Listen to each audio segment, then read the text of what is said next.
I got the piston and the male.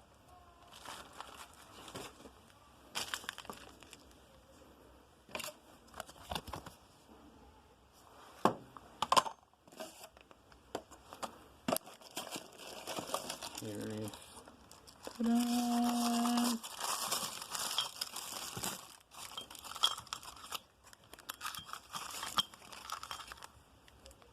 Ta-da!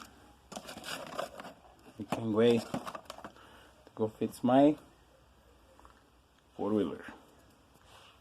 Okay, I told you how it goes.